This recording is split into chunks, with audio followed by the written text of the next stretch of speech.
Assalamu alaikum, I'm Aisha and you're watching Samaa News. Here are today's headlines. Iran's armed forces have been placed on full alert as Tehran responds to what it calls hostile US military deployments in the region. Lawmakers warned any attack would trigger strikes on US interests and bases, including across the Gulf.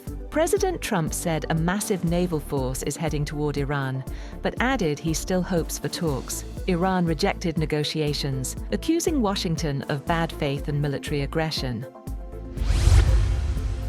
Meanwhile, the United Arab Emirates has made it clear that it will not allow its airspace, territory, or territorial waters to be used for any military action against Iran. The Foreign Ministry said the UAE would also provide no logistical support for hostile operations. Abu Dhabi reaffirmed its policy of neutrality, calling for dialogue, de-escalation, and respect for state sovereignty. The statement comes amid heightened regional tensions involving Iran. European Union countries have given their final approval to ban Russian gas imports by late 2027, making their vow to cut ties with their former top supplier legally binding, nearly 4 years after Moscow's full-scale invasion of Ukraine. Ministers from EU countries approved the law at a meeting in Brussels, although Slovakia and Hungary voted against and Bulgaria abstained. Hungary said it would challenge the law at the European Court of Justice. Canada's Prime Minister Mark Carney will likely visit India the first week of March and sign deals on uranium, energy, minerals and artificial intelligence. Dinesh Patnaik, India's High Commissioner to Canada, said in an interview that formal negotiations for a comprehensive economic partnership agreement with India should also start in March. The countries agreed to restart stalled trade talks in November. US Under-Secretary of Defense for Policy Elbridge Colby and South Korean Defense Minister An Gyu-bak have agreed during talks to deepen cooperation on Seoul's pursuit of a nuclear-powered submarine. In a statement, South Korea's Defense Ministry said both sides viewed cooperation on a nuclear-powered submarine as a step that would strengthen South Korea's ability to lead the defense of the peninsula and elevate the security alliance.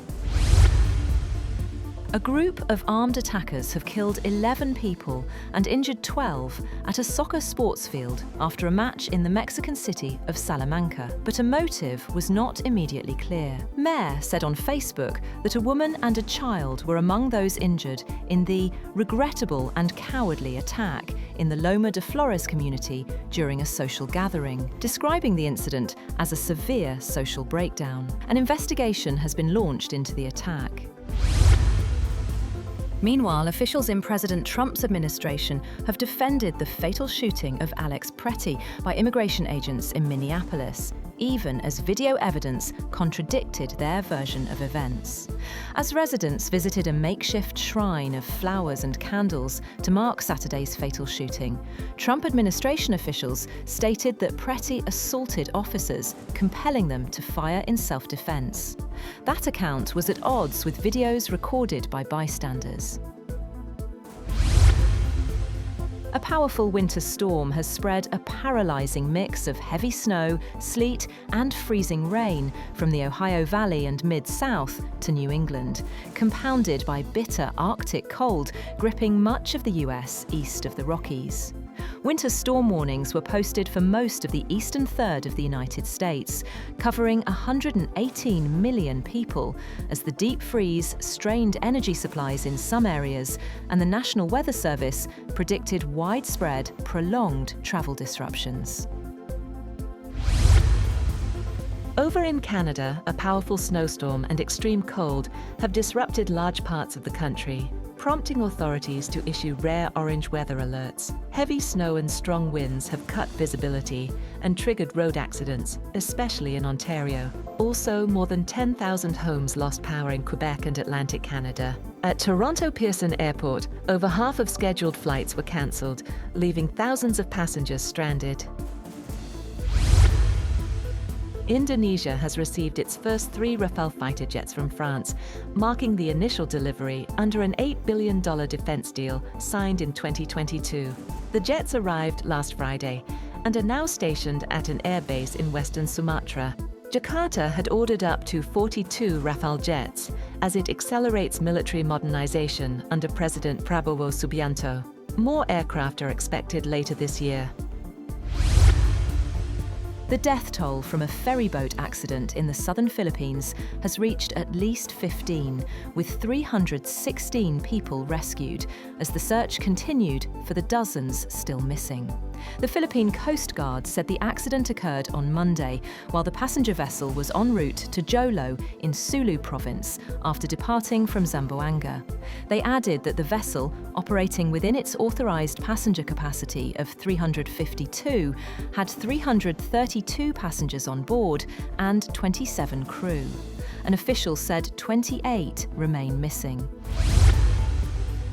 The European Commission has launched an investigation into Elon Musk's AI chatbot, Grok, over the production of explicit imagery. Regina Doherty, a member of the European Parliament representing Ireland, said the investigation will assess whether X has complied with its obligations under EU digital legislation, including requirements relating to risk mitigation, content governance, and the protection of fundamental rights.